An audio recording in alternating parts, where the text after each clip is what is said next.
ಪಾಳ್ಯದಲ್ಲಿ ಕುರ್ಚಿಯ ಕದನ ಮುಗಿಯೋ ಹಾಗೆ ಕಾಣಿಸ್ತಾ ಇಲ್ಲ. ಸಿಎಂ ಪಟ್ಟ ಕೆಪಿಸಿಸಿ ಗದ್ದುಗೆ ಬದಲಾವಣೆಯ ಗುಸುಗುಸು ಕೇಳಿ ಬರ್ತಾ ಇದೆ. ಕೆಪಿಸಿಸಿ ಪಟ್ಟದ ಮೇಲೆ ಆ ಇಬ್ಬರು ನಾಯಕರ ಕಣ್ಣಿದೆ ಅಂತ ಹೇಳಲಾಗ್ತಾ ಇದೆ. ಹಾಗಾದ್ರೆ ಆ ಇಬ್ಬರು ನಾಯಕರು ಯಾರು ಅಂತಕ್ಕಂಥ ಪ್ರಶ್ನೆಗಳು ಸದ್ಯ ಮುನ್ನೆಲೆಗೆ ಬರ್ತಾ ಇದೆ. ರಾಜ್ಯ ಕಾಂಗ್ರೆಸ್ನಲ್ಲಿ ಒಂದಲ್ಲ ಒಂದು ಚರ್ಚೆಗಳು ನಡೀತಾನೆ ಇದೆ.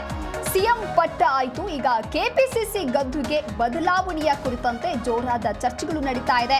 ಪಕ್ಷದ ಬೆಳವಣಿಗೆಗಳ ಬಗ್ಗೆ ಹಾಗಾದ್ರೆ ಈ ಇಬ್ಬರಿಗೂ ವಿಶೇಷ ನಿಗಾ ಇಡಲಾಯ್ತಾ? ಮುಂದಿನ ಕೆಪಿಸಿಸಿ ಸಾರಥಿ ರೇಸ್ನಲ್ಲಿ ಇರುವಂತ ಆ ಇಬ್ಬರ ಹೆಸರಾದ್ರೂ ಯಾವುದು ಅನ್ನುವಂತ ಪ್ರಶ್ನೆಗಳು ಸದ್ಯ ಮುನ್ನೆಲೆಗೆ ಬರ್ತಾ ಇದೆ. ಕಾರ್ಯಕರ್ತರ ಜೊತೆಗೆ ಒಡನಾಟದಲ್ಲಿರ್ತಕ್ಕಂತಹ ಲೆಕ್ಕಾಚಾರ ಇದೆ. ಹಾಗಾದ್ರೆ ಆ ಇಬ್ಬರು ಯಾರು ಅನ್ನುವಂತಹ ಪ್ರಶ್ನೆಗಳು ಸದ್ಯ ಮುನ್ನೆಲೆಗೆ ಬರ್ತಾ ಇದೆ. ರಾಜ್ಯ ಕಾಂಗ್ರೆಸ್ನಲ್ಲಿ ಇದುವರೆಗೂ ಕೂಡ ಸಿಎಂ ಸ್ಥಾನ ಬದಲಾವಣೆಯ ಕುರಿತಂತೆ ಜೋರಾದ ಜಟಾಪಟಿಗಳು ಆಗ್ತಾ ಇತ್ತು. ಅದರ ಬೆನ್ನಲ್ಲೇ ಸೆಪ್ಟೆಂಬರ್ ಕ್ರಾಂತಿ ಆಗತ್ತೆ ಅನ್ನುವಂತಹ ಎಲ್ಲ ಹೇಳಿಕೆಗಳು ಕೂಡ ಕೇಳಿಬರ್ತಾ ಇತ್ತು. ಸೆಪ್ಟೆಂಬರ್ ಕ್ರಾಂತಿ ಆ ಚರ್ಚೆಗಳು ಆದ ನಂತರದಲ್ಲಿ ಮತ್ತೊಮ್ಮೆ ಸಿಎಂ ಬದಲಾವಣೆಯ ಚರ್ಚೆ.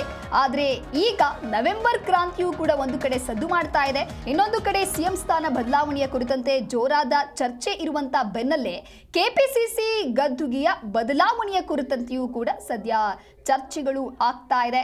ಪಕ್ಷದ ಬೆಳವಣಿಗೆಗಳ ಬಗ್ಗೆ ಇಬ್ಬರಿಗೂ ಕೂಡ ವಿಶೇಷ ನಿಗಾವನ್ನ ಇಡಲಾಯ್ತಾ ಅನ್ನುವಂಥ ಪ್ರಶ್ನೆ ಇದೆ. ಹಾಗಾದ್ರೆ ಆ ನಾಯಕರು ಯಾರು, ಕೆಪಿಸಿಸಿ ಸಾರಥಿಯ ರೇಸ್ನಲ್ಲಿ ಇರ್ತಕ್ಕಂಥವ್ರು ಯಾರು ಅನ್ನುವ ಚರ್ಚೆ ಸದ್ಯ ರಾಜಕೀಯ ವಲಯದಲ್ಲಿ ಜೋರಾದ ಲೆಕ್ಕಾಚಾರವಾಗ್ತಾ ಇದೆ. ಕಾರ್ಯಕರ್ತರ ಜೊತೆಗೆ ಹಾಗಾದ್ರೆ ಆ ಒಡನಾಟದಲ್ಲಿ ಇದ್ದವರಾದ್ರೂ ಯಾರು ಅಂತ ಹೇಳಿ. ಹಾಗಾಗಿ ಕಾಂಗ್ರೆಸ್ ಪಾಳ್ಯದಲ್ಲಿ ಒಂದಲ್ಲ ಒಂದು ಚರ್ಚೆಗಳು ನಡೀತಾನೆ ಇದೆ. ಕುರ್ಚಿಯ ರಗಳಿಗೆ ಬ್ರೇಕ್ ಹಾಕೋದಕ್ಕೆ ಆಗ್ತಾ ಇಲ್ಲ. ಈ ಎಲ್ಲ ಬೆಳವಣಿಗೆಗಳ ನಡುವೆ ಒಂದು ಕಡೆ ಡಿಕೆ ಶಿವಕುಮಾರ್ ದೆಹಲಿಗೂ ಕೂಡ ಭೇಟಿಯನ್ನ ಕೊಟ್ಟು ಬಂದ್ರು. ಹೈಕಮಾಂಡ್ ನಾಯಕರನ್ನ ಭೇಟಿ ಮಾಡ್ತಕ್ಕಂಥ ಎಲ್ಲ ಯೋಚನೆಗಳಿದ್ರೂ ಕೂಡ ಹೈಕಮಾಂಡ್ ನಾಯಕರನ್ನ ಭೇಟಿ ಮಾಡೋದಕ್ಕೆ ಆಗ್ಲಿಲ್ಲ. ತನ್ನ ಬೇರೆ ಕೆಲಸಕ್ಕಾಗಿ ತಾನು ಹೋಗಿದ್ದೇನೆ ಅಂತಕ್ಕಂಥ ಒಂದು ಸಮರ್ಥನೆಯನ್ನು ಕೊಡುವಂತ ಹೇಳಿಕೆಯನ್ನ ಕೂಡ ಡಿಕೆ ಶಿವಕುಮಾರ್ ಕೊಟ್ಟರು.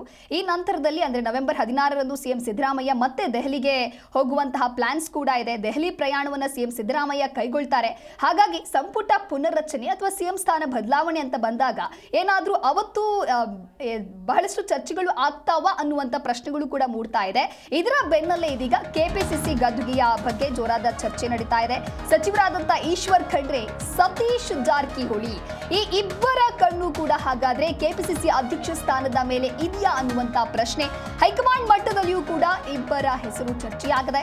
ಪಕ್ಷದ ಸಾರಥ್ಯವನ್ನ ವಹಿಸುವುದಕ್ಕೆ ಈ ಇಬ್ಬರು ಸಚಿವರು ಸಜ್ಜಾದ್ರ? ಯಾರಿಗೆ ಸಿಗಲಿದೆ ಹಾಗಾದ್ರೆ ಮುಂದಿನ ಕೈ ಸಾರಥಿ ಎನ್ನುವಂತಹ ಚರ್ಚೆ ಇದೆ.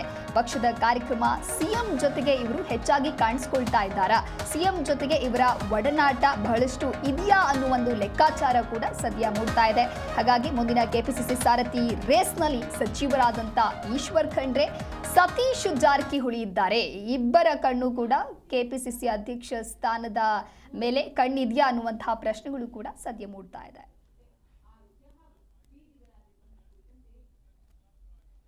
ಇನ್ನು ಕಾಂಗ್ರೆಸ್ ಪಾಳ್ಯದಲ್ಲಿ ಒಂದು ಕಡೆ ಸಿಎಂ ಸ್ಥಾನ ಬದಲಾವಣೆ ಆದರೆ ಇನ್ನೊಂದು ಕಡೆ ನವೆಂಬರ್ ಕ್ರಾಂತಿಯ ಸದ್ದು ಗದ್ದಲದ ನಡುವೆ ಕೆಪಿಸಿಸಿ ಪಟ್ಟದ ಕುರಿತಂತೆಯೂ ಕೂಡ ಸದ್ಯ ಚರ್ಚೆಗಳು ಮುನ್ನೆಲೆಗೆ ಬರ್ತಾ ಇದೆ.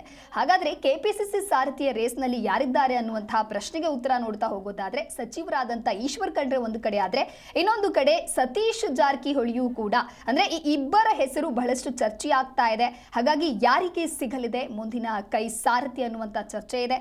ಪಕ್ಷದ ಕಾರ್ಯಕ್ರಮಗಳಾಗಿರಬಹುದು ಅಥವಾ ಸಿಎಂ ಸಿದ್ದರಾಮಯ್ಯನವರ ಜೊತೆಗೆ ಹೆಚ್ಚಾಗಿ ಯಾರು ಒಡನಾಟದಲ್ಲಿದ್ದಾರೆ, ಇವರಿಬ್ರು ಕೂಡ ಕಾಣಿಸ್ಕೊಳ್ತಾ ಇದ್ದಾರೆ ಅನ್ನೋ ಒಂದು ಲೆಕ್ಕಾಚಾರ ಕೂಡ ಸದ್ಯ ಕಾಂಗ್ರೆಸ್ ಪಾಳ್ಯದಲ್ಲಿ ಮೂಡಿದೆ. ಇನ್ನು ರಾಜ್ಯ ಕಾಂಗ್ರೆಸ್ನಲ್ಲಿ ಒಂದಲ್ಲ ಒಂದು ವಿಚಾರದ ಕುರಿತಂತೆ ಜೋರಾದ ಜಟಾಪಟಿಗಳು ಚರ್ಚೆಗಳೆಲ್ಲವೂ ಕೂಡ ನಡೀತಾ ಇದೆ. ಒಂದು ಕಡೆ ಸಿಎಂ ಸ್ಥಾನ ಬದಲಾವಣೆ ಅಂತ ಬಂದಾಗ ಸಿಎಂ ಸಿದ್ದರಾಮಯ್ಯನೇ 5 ವರ್ಷದವರೆಗೂ ಕೂಡ ಸಿಎಂ ಆಗಿರ್ತಾರೆ ಅಂತ ಹೇಳಿ ಸಿಎಂ ಬೆಂಬಲಿಗರು ಹೇಳ್ತಾ ಇದ್ದಾರೆ. ಇನ್ನೊಂದು ಕಡೆ ಡಿಕೆ ಶಿವಕುಮಾರ್ ಅಂದ್ರೆ ಸಿಎಂ ಸ್ಥಾನವನ್ನ ಇವರು ಪಡೆದುಕೊಳ್ಬೇಕು ಅಂತ ಹೇಳಿ ಡಿಕೆಶಿ ಬೆಂಬಲಿಗರು ಹೇಳ್ತಾ ಇದ್ದಾರೆ. ಈ ಎಲ್ಲ ಬೆನ್ನಲ್ಲೇ ಮತ್ತೊಂದು ಕಡೆ ಡಿಕೆ ಶಿವಕುಮಾರ್ ಕೂಡ ಹೇಳಿಕೆಯನ್ನ ಕೊಡ್ತಾ ಇದ್ರು. ಯಾವ ಒಂದು ನವೆಂಬರ್ ಕ್ರಾಂತಿನೂ ಇಲ್ಲ, ಯಾವ ಕ್ರಾಂತಿನೂ ಇಲ್ಲ, ಆದ್ರೆ 2028ರಲ್ಲಿ ಕ್ರಾಂತಿ ಆಗತ್ತೆ ಅಷ್ಟೇ. ಅಂದ್ರೆ ಕಾಂಗ್ರೆಸ್ ರಾಜ್ಯದಲ್ಲಿ ಮತ್ತೆ ಮರಳಿ ಅಧಿಕಾರಕ್ಕೆ ಬರುತ್ತೆ, ಅದೇ ದೊಡ್ಡ ಕ್ರಾಂತಿ ಅನ್ನುವಂಥ ನಿಟ್ಟಿನಲ್ಲಿಯೂ ಕೂಡ ಡಿ.ಕೆ ಶಿವಕುಮಾರ್ ಒಂದು ಹೇಳಿಕೆಯನ್ನ ಕೊಡ್ತಾರೆ. ಅದಾದ ನಂತರದಲ್ಲಿ ಈಗ ಕೆಪಿಸಿಸಿ ಗದ್ದುಗೆಯ ವಿಚಾರದಲ್ಲಿ ಜೋರಾದ ಜಟಾಪಟಿಗಳು ಕೂಡ ನಡೀತಾ ಇದೆ. ಕೆಪಿಸಿಸಿ ಸಾರಥಿಯ ರೇಸ್ನಲ್ಲಿ ಇರ್ತಕ್ಕಂತಹ ಇಬ್ಬರ ಹೆಸರು ಯಾವುದು ಅಂತ ನೋಡ್ತಾ ಹೋದ್ರೆ ಸಚಿವರಾದಂಥ ಈಶ್ವರ್ ಖಂಡ್ರೆ, ಸತೀಶ್ ಜಾರಕಿಹೊಳಿ, ಈ ಇಬ್ಬರ ಕಣ್ಣು ಕೂಡ ಹಾಗಾದ್ರೆ ಕೆಪಿಸಿಸಿ ಅಧ್ಯಕ್ಷರ ಸ್ಥಾನದ ಮೇಲೆ ಇದೆಯಾ ಅನ್ನುವಂಥ ಚರ್ಚೆ ಸದ್ಯ ಮುನ್ನೆಲೆಗೆ ಬರ್ತಾ ಇದೆ. ಪಕ್ಷದ ಸಾರಥ್ಯವನ್ನ ವಹಿಸೋದಕ್ಕೆ ಈ ಇಬ್ಬರು ಸಜ್ಜಾಗಿದ್ದಾರ ಸಚಿವರು ಅಂತ ಹೇಳಿ ಯಾರಿಗೆ ಸಿಗುತ್ತೆ ಹಾಗಾದ್ರೆ ಮುಂದಿನ ಕೈ ಸಾರಥಿಯ ಪಟ್ಟ ಅನ್ನುವಂಥ ಪ್ರಶ್ನೆ ಕೂಡ ಇದೆ. ಕಾಂಗ್ರೆಸ್ ಪಾಳ್ಯದಲ್ಲಿ ಕುರ್ಚಿಯ ರಗಳೆ ಮುಂದುವರಿತಾ ಇದೆ. ಸಿಎಂ ಪಟ್ಟ ಆಯಿತು, ಈಗ ಕೆಪಿಸಿಸಿ ಗದ್ದುಗೆಯ ವಿಚಾರದಲ್ಲಿಯೂ ಕೂಡ ಇದೇ ರೀತಿಯಾದಂಥ ಜೋರಾದ ಚರ್ಚೆಗಳು ಕೇಳಿ ಬರ್ತಾ ಇದೆ. ಹಾಗಾಗಿ ಕೆಪಿಸಿಸಿ ಪಟ್ಟದ ಮೇಲೆ ಇಬ್ಬರು ನಾಯಕರ ಕಣ್ಣಿದೆ ಅಂತಕ್ಕಂಥ ಮಾಹಿತಿ ಕೂಡ ಲಭ್ಯವಾಗ್ತಾ ಇದೆ. ಈ ಕುರಿತಂತೆ ಮತ್ತಷ್ಟು ಮಾಹಿತಿಯನ್ನ ನೀಡ್ತಾರೆ ನಮ್ಮ ಪ್ರತಿನಿಧಿ ಪ್ರಶೋಭ ದೂರವಾಣಿ ಸಂಪರ್ಕದಲ್ಲಿ. ಪ್ರಶೋಭ್, ಇನ್ನು ಕಾಂಗ್ರೆಸ್ ಪಾಳ್ಯದಲ್ಲಿ ಒಂದಲ್ಲ ಒಂದು ರೀತಿ ಚರ್ಚೆಗಳು ನಡೀತಾನೆ ಇದೆ. ಇದುವರೆಗೂ ಕೂಡ ಸಿಎಂ ಸ್ಥಾನ ಬದಲಾವಣೆ ಜೋರಾದ ಚರ್ಚೆಗೆ ಕಾರಣವಾಗಿತ್ತು. ಅದರ ಜೊತೆಗೆ ಅಂದ್ರೆ ನವೆಂಬರ್ ಕ್ರಾಂತಿಯ ಜೊತೆಗೆ ಈಗ ಕೆಪಿಸಿಸಿ ಗದ್ದುಗೆಯ ಬಗ್ಗೆಯೂ ಕೂಡ ಬಹಳಷ್ಟು ಚರ್ಚೆ ಆಗ್ತಾ ಇದೆ. ಹಾಗಾಗಿ ಕೆಪಿಸಿಸಿ ಸಾರಥ್ಯ ವಹಿಸುವಂತ ಲೆಕ್ಕಾಚಾರ ಯಾರದ್ದು ಅಂತ ಹೇಳಿ? ಪ್ರೆಸಿಡೆಂಟ್ ಆಗಿರುವಂತ ಅಂದ್ರೆ ಕೆಪಿಸಿಸಿ ಪ್ರೆಸಿಡೆಂಟ್ ಆಗಿರುವಂತ ಡಿ.ಕೆ ಶಿವಕುಮಾರ್ ಅವರ ಅವಧಿ ಮುಗಿದಿದೆ. ಆದ್ರೂ ಕೂಡ ಎಐಸಿಸಿ ಹೊರಡಿಸುವಂತ ಒಂದು ಹೇಳಿಕೆ ಆಧಾರದ ಮೇಲೆ ಹೇಳೋದಾದ್ರೆ ಲೋಕಸಭೆ ಚುನಾವಣೆಗೆ ವರೆಗೂ ಡಿ.ಕೆ ಶಿವಕುಮಾರ್ ಮುಂದುವರಿಬೇಕು ಅನ್ನುವಂಥದ್ದು ಒಂದು ಸುತ್ತೋಲೆಯನ್ನ ಹೊರಡಿಸಿದ್ರು. ಸೊ ಈ ಹಿನ್ನೆಲೆಯಲ್ಲಿ ಡಿ.ಕೆ ಶಿವಕುಮಾರ್ ಈಗ ಮುಂದುವರಿತಾ ಇದ್ದಾರೆ. ಆದ್ರೆ ಇದು ಫಾರ್ ಜಸ್ಟ್ ಟೈಮ್ ಬೀಯಿಂಗ್ ಅಷ್ಟೇ. ಸೊ ಇನ್ನ ಮುಂದಿನ ಹಂತದಲ್ಲಿ ಮತ್ತೆ ಪಾರ್ಟಿಯನ್ನ ರಿಆರ್ಗನೈಸ್ ಮಾಡುವಂತ ಜವಾಬ್ದಾರಿ ಪಾರ್ಟಿಗೂ ಇದೆ, ಮತ್ತೆ ಹೈಕಮಾಂಡ್ ಇದನ್ನ ಸೂಕ್ಷ್ಮವಾಗಿ ಗಮನಿಸ್ತಾ ಇದೆ. ಸೊ ಈ ಹಿನ್ನೆಲೆಯಲ್ಲಿ ಮುಂದಿನ ಅಧ್ಯಕ್ಷರು ಯಾರು ಅನ್ನುವಂತ ಒಂದು ಪ್ರಶ್ನೆ ಬರ್ತಾ ಇದೆ. ಒಂದು ಕಡೆ ಅಧಿಕಾರದ ಚಿಕ್ಕಾಣಿ ಹಿಡಿಬೇಕು ಅಂದ್ರೆ ಸಿಎಂ ಸ್ಥಾನ ಹಿಡಿಬೇಕು ಅಂತ ಡಿ.ಕೆ ಶಿವಕುಮಾರ್ ಅವರು ಪ್ರಯತ್ನ ಪಡ್ತಾ ಇದ್ದಾರೆ. ಜೊತೆಗೆ ಈಗ ಅವರಿಗೆ ಒಂದು ದೊಡ್ಡ ಸವಾಲಾಗಿದೆ. ಈ ಒಂದು ಕೆಪಿಸಿಸಿ ಒಂದು ಅಥಾರಿಟಿ ಏನಿದೆ ಇದು ಮುಂದೆ ಯಾರಿಗೆ ಹೋಗುತ್ತೆ ಅನ್ನೋದು ಕೂಡ ಈಗ ಚರ್ಚೆ ಆಗ್ತಾ ಇರುವಂತದ್ದು. ಸೊ ಈ ಹಿನ್ನೆಲೆಯಲ್ಲಿ ಸಾಕಷ್ಟು ಪರ್ಮಿಟೇಷನ್ ಮತ್ತೆ ಕಾಂಬಿನೇಷನ್ ಮಾಡ್ತಾ ಇದ್ದಾರೆ. ಅಂದ್ರೆ ಯಾವ ಜಾತಿ ಯಾವ ಒಂದು ಸಮುದಾಯಕ್ಕೆ ಕೊಟ್ರೆ ಪಕ್ಷಕ್ಕೆ ಒಂದಷ್ಟು ಅಡ್ವಾಂಟೇಜ್ ಆಗತ್ತೆ. ಸೊ ಈ ಹಿನ್ನೆಲೆಯಲ್ಲಿ ಯಾರಿಗೆ ಕೊಡ್ಬೋದು ಅನ್ನೋದು ಒಂದು ಏನು ಅಂತ ಹೇಳಿದ್ರೆ ಈಗಾಗಲೇ ಈ ಒಂದು ಕಳೆದ ಒಂದು ವಿಧಾನಸಭೆ ಚುನಾವಣೆಯಲ್ಲಿ ಸಾಕಷ್ಟು ಲಿಂಗಾಯತರು ಕಾಂಗ್ರೆಸ್ ಕೈ ಹಿಡಿಯುವಂತ ಒಂದು ಮುನ್ಸೂಚನೆ ಎಲ್ಲೋ ಒಂದ್ ಕಡೆ ಕಾಣಿಸ್ತಾ ಇತ್ತು. ಸೊ ಈ ಹಿನ್ನೆಲೆಯಲ್ಲಿ ಈಶ್ವರ್ ಖಂಡ್ರೆ ಕೂಡ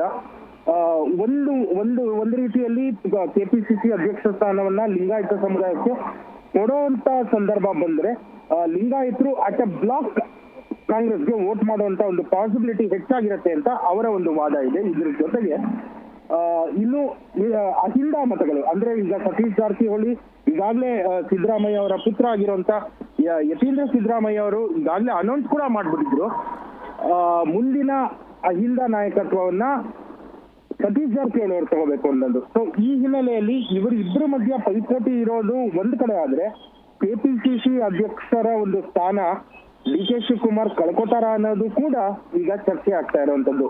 ಸೊ ಒಟ್ಟಾರೆ ಹೇಳ್ಬೇಕು ಅಂದ್ರೆ ಕಾಂಗ್ರೆಸ್ ಮತ್ತೆ ಸರ್ಕಾರ ಎರಡೂ ಕೂಡ ಅಧಿಕಾರ ಮತ್ತೆ ಆ ಒಂದು ಶೇರ್ ವಿಷಯದಲ್ಲಿ ಗೊಂದಲದ ಗೂಡಾಗಿದೆ ದಿವ್ಯಾದ. ಓಕೆ, ಥ್ಯಾಂಕ್ ಯು ಪ್ರಶೋಭ್ ನಿಮ್ಮೆಲ್ಲ ಮಾಹಿತಿಗಾಗಿ.